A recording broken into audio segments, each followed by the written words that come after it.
Hello everybody, how are we all doing? I hope you're all doing very well. Welcome back to my channel. It's 2022 and we're back with more recipe videos. I'm so excited to be filming these again. Genuinely, they were like the backbone of my 2020 and 2021, and you guys all really love them. I love your feedback and I love the lovely comments you leave saying how much you enjoy the recipes. So I'm bringing them back for 2022.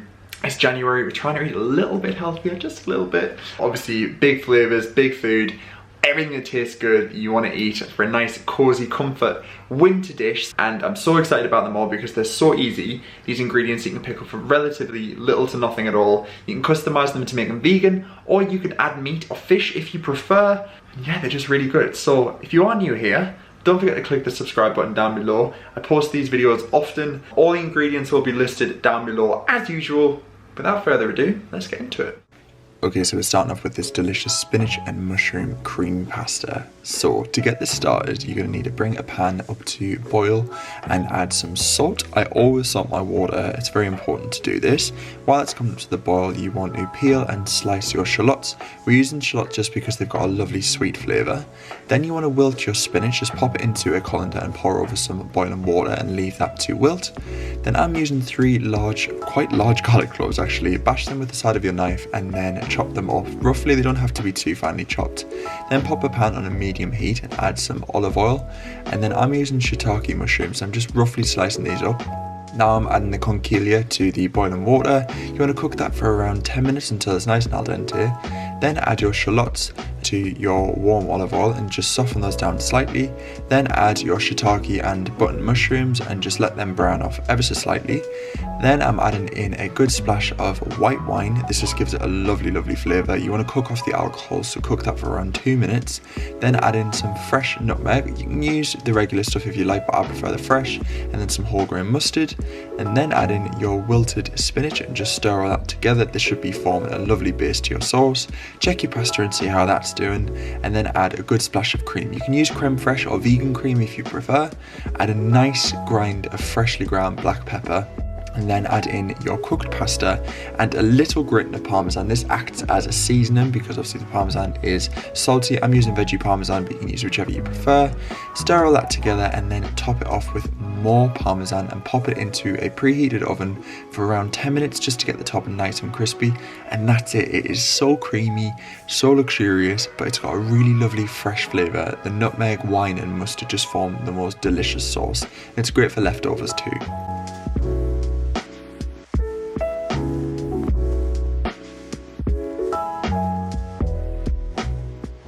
Okay, so it's the second meal and this is a classic, such a favourite in this household.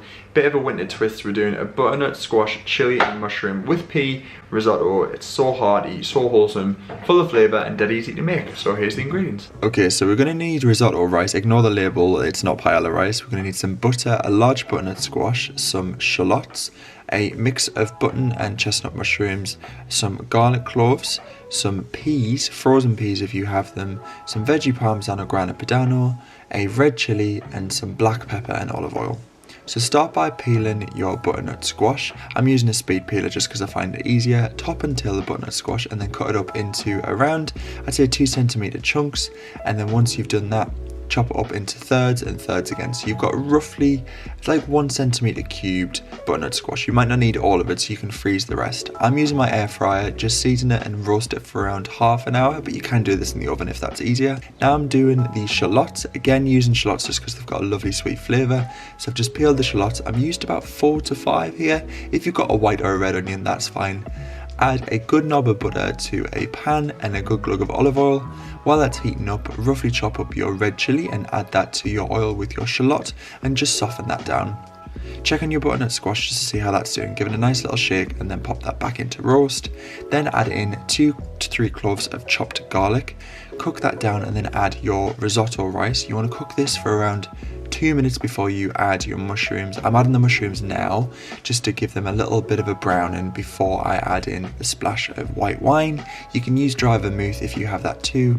Cook off the wine for around 2 to 3 minutes and then start ladling in your stock. Now you'll see my stock's quite a dark colour. This is garlic and chilli stock, so it's something I've never used before, but it gave the risotto a gorgeous flavour. And then added in the frozen peas and a good grating of parmesan. Again, just stirred all that together.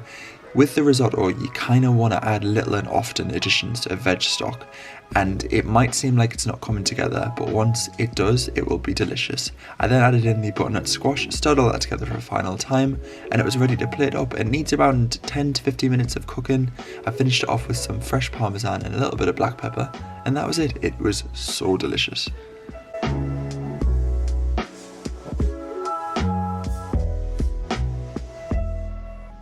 Okay, so this is meal number 3, and this is such a classic. It might seem a little bit of an easy recipe, however, this is a 3-bean chili con carne. It's a recipe I have made and kind of like mastered over the past couple of years. I've added in new ingredients, read new recipes. It's really good. It's quite a few ingredients, but it is the best chili you will ever have. Here's how to make it. So ingredients you're going to need a mix of yellow, green and red peppers, or any ones you have, 2 chilies, I'm using red and green, a bulb of garlic.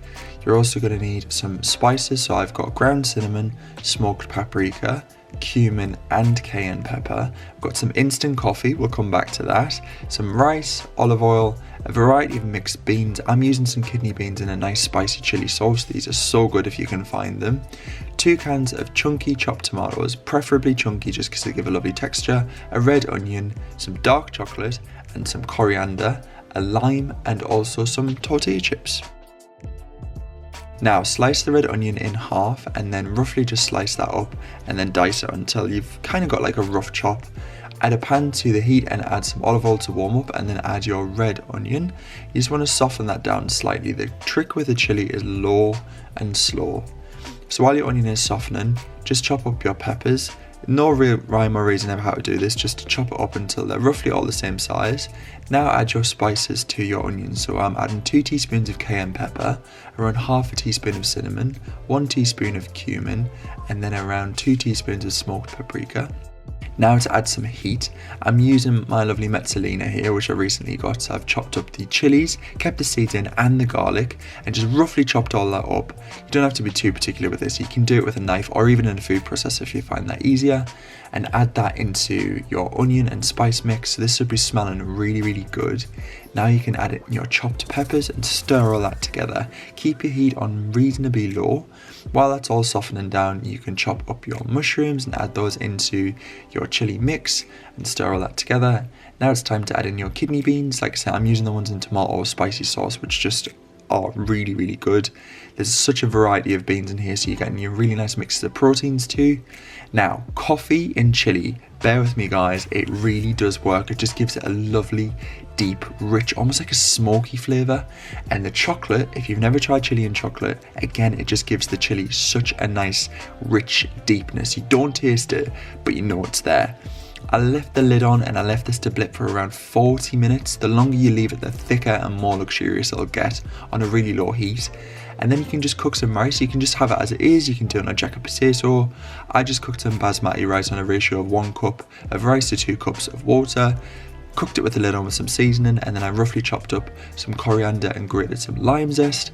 So once the rice was done, I just added the chopped coriander to the chili con carne, and then I added the rest of the coriander to the rice with the lime zest. This just gives the rice a lovely, nice, fresh flavour. And then I just plated it up. Like I say, you don't have to have it with rice. I just really like it. It really bulks out the dish. And then just finish it off with some fresh coriander, a nice wedge of lime, and your tortilla chips on the side to dig in.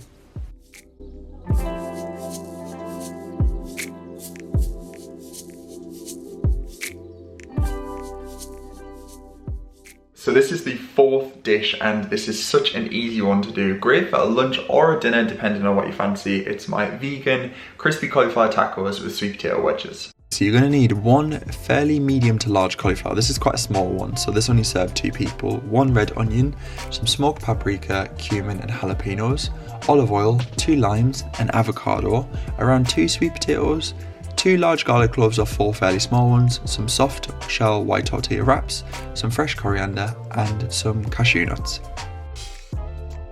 Okay, so first starting by removing the stalk and all of the greens of your cauliflower, cut it in half and then remove the root and then just break it up with your hand. You want it into fairly smallish chunks, you can keep them quite chunky if you prefer, and then pop those into a bowl and drizzle that with olive oil and then add some cumin and then some lovely smoked paprika and stir all that together until the cauliflower is nice and coated. Pop that into a roasting tray and roast that at an oven at around 180 degrees to 190 degrees fan for around half an hour. Then top and tail your sweet potatoes, I don't bother peeling them, and just cut them up into wedges, add them into a bowl and cover them in olive oil, cumin and paprika again, season them and toss them in the oil, and I'm going to cook these in the air fryer. Again, if you don't have an air fryer, you can pop them in the oven at the same time as the cauliflower will all roast together. Now we're going to make a sauce, so add some cashews to a bowl, cover them in boiling water and leave them to soak for at least 10 minutes, just set them aside. Now we're going to make a lovely red onion pickle, so just halve a red onion, slice it in half and then thinly slice it and then just break it up until you've got lovely little strands. Pop that into a bowl and then we need to cover it in lime juice. So this is a really simple pickle, but it really works. It's almost like a ceviche. It's really, really nice. Just set that aside with your cashews. And now we're going to finish off the sauce, so we're going to add fresh coriander, jalapenos and garlic to a blitzer or food processor. Add in your softened cashew nuts with around 4 to 5 tablespoons of cold water. Blitz that together. You can add some more water if you feel like it needs it.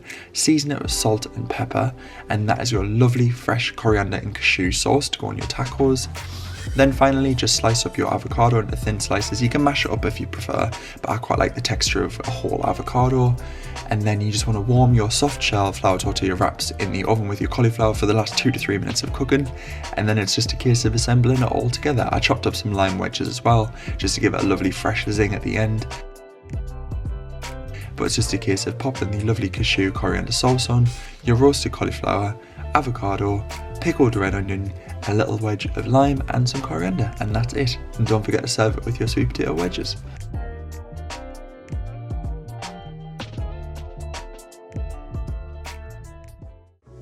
So that's it guys, I really hope you've enjoyed my first 4 meals back of 2022. They are so easy to make and so delicious. All the ingredients will be linked down below. Thank you so much for watching and I'll catch you all very soon. Bye for now.